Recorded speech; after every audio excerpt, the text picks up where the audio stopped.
एकविरा देवीच्या चैत्र यात्रेत 2 गटात हाणामारी, पालखीच्या मानावरून वाद, 16 जण जखमी, 20 वाहनांचे नुकसान.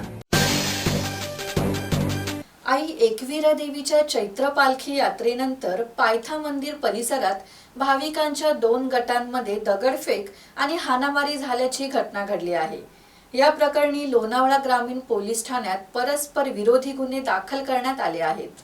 कल्याण आणि पनवेल कोळीवाड्यातील 2 गटांमध्ये पालखी पुढे नेण्याच्या किरकोळ कारणावरून वाद झाला. हा वाद रात्री उशिरा हाणामारीत परिवर्तित झाला. पोलिसांनी तात्काळ हस्तक्षेप करून परिस्थिती नियंत्रणात आणली. मात्र दुसऱ्या दिवशी सकाळी पुन्हा दगडफेक झाली, ज्यात काही तरुण किरकोळ जखमी झाले आहेत. पोलीस निरीक्षक दिनेश तायडे यांनी सांगितले की या घटनेचा यात्रेशी संबंध नसून जुने वैमनस्य कारणीभूत आहेत. काल चैत्र पौर्णिमेनिमित्त काल आई एकविरा गडावर आई एकविराची पालखी 5-5:30 वाजता पालखी झाली. पालखी झाल्यानंतर जे 100-125 ज्या पालख्या आल्या होत्या, रत्नागिरी, पनवेल, भिवंडी, ठाणे, पालघर या सगळ्या भागातनं ज्या पालख्या येतात, त्या पालख्या येऊन काल आई एकविराच्या मंदिरात येऊन परत ते सुखरूप सगळ्या खाली आल्या.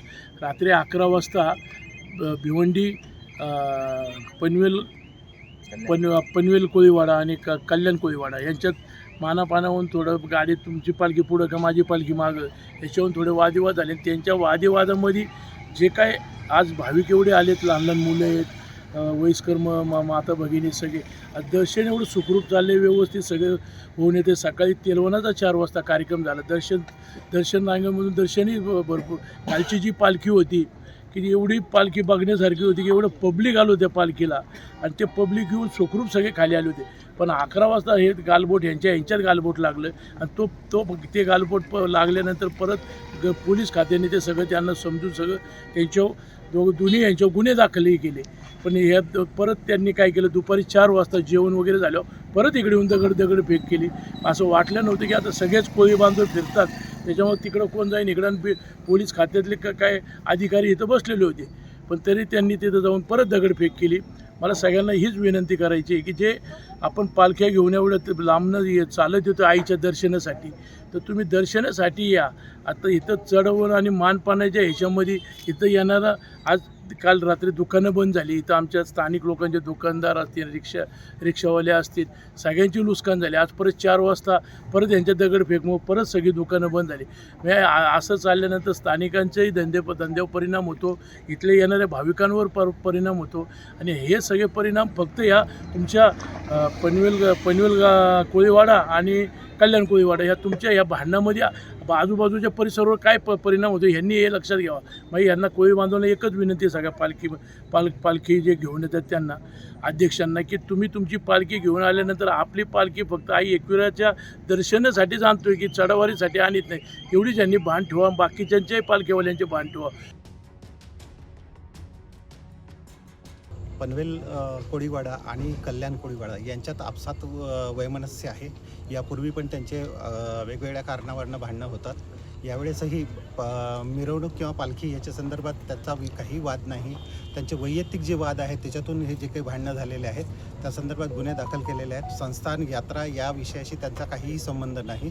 भाविकांनी निसंकोचपणे यावं, अफवांवर विश्वास ठेवू नये. इथे दर्शन वगैरे सगळं व्यवस्थित सुरू आहे, काहीही प्रॉब्लेम नाही.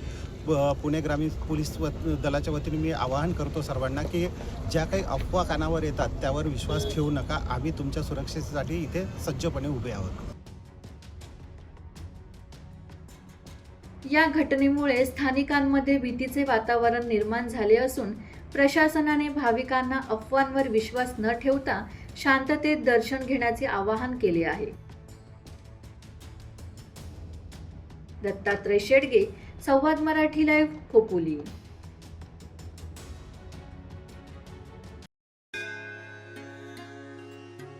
श्री गणपती संस्थान महड, तालुका खालापूर, जिल्हा रायगड. श्री वरद विनायकाच्या भक्तांसाठी भक्त निवासाची सोय, स्वच्छता आणि 24 तास गरम पाणी, सीसीटीव्हीची नजर. आगाऊ नोंदणीसाठी संपर्क करा 02192 26 69 12 72 76 47 38 54.